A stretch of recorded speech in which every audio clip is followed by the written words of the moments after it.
একটা উপনির্বাচন জেতার জন্য শাসক দলের প্যান্ট খুলে যাচ্ছে। ছাপ্পা মারো, ছাপ্পা ছাপ্পা মারো, ছাপ্পা আরামসে ছাপ্পা মারো।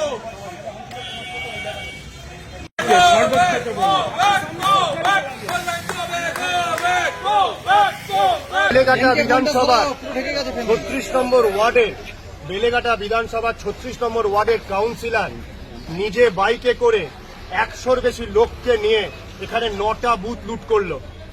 আমি যখন দেখলাম মুখ লুকিয়ে যাচ্ছে, আমার মনে হয় আপনারা কেউ কেউ তার ছবি তুলতে পেরেছেন। আপনাদেরকে অনুরোধ করব এই ছবি দেখান। একটা উপনির্বাচন জেতার জন্য শাসক দলের প্যান্ট খুলে যাচ্ছে, পুরো ফোর্স লাগিয়ে দিয়েছে, পুরো শক্তি লাগিয়ে দিয়েছে। যে মানুষের ভোটের ওপর বিশ্বাস নেই, যে মানুষ ভোট দেবে, আর বড় বড় কথা শুধু বড় দেখুন পিছনে লোক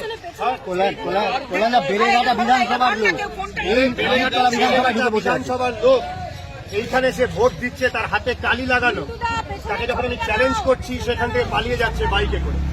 দেখুন আপনারা কি অবস্থা হচ্ছে। শাসক দল একটা উপনির্বাচন ভোট করানোর সাহস রাখতে পারে। পুলিশ রয়েছে পর্যাপ্ত সংখ্যায়, তারপরে এই অভিযোগ কেন বারবার? কলকাতা পুলিশ কবে থেকে তার কর্তব্য পরায়ণ হলো?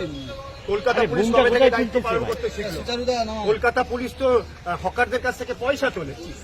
আমার কথা নয়, আপনারা শুনেছেন এই কথা 2 সপ্তাহ আগে, যে লরি থেকে পয়সা তোলে, হকারদের থেকে পয়সা তোলে কলকাতা পুলিশ। কলকাতা পুলিশ কি করে তার কর্তব্য করবে এখানে? Go back! Go back! Go back! Go back! Go back! এলাকা শান্তিতে আছে, মানুষ গণতান্ত্রিক পদ্ধতিতে বিজেপি ক্যান্ডিডেট ওই বিজেপি পার্টি অফিসে তার বক্তব্য মানুষ ভোট দিচ্ছে। মানুষ মমতা ব্যানার্জির প্রতি ভরসা আছে। মমতা ব্যানার্জি উন্নয়নের সাথে আছে, বাংলার মানুষ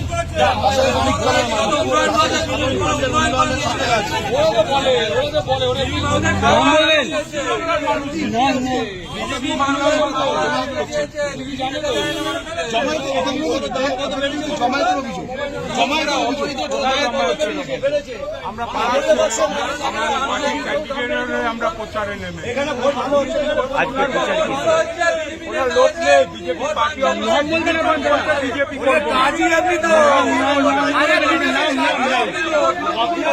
আমার নাম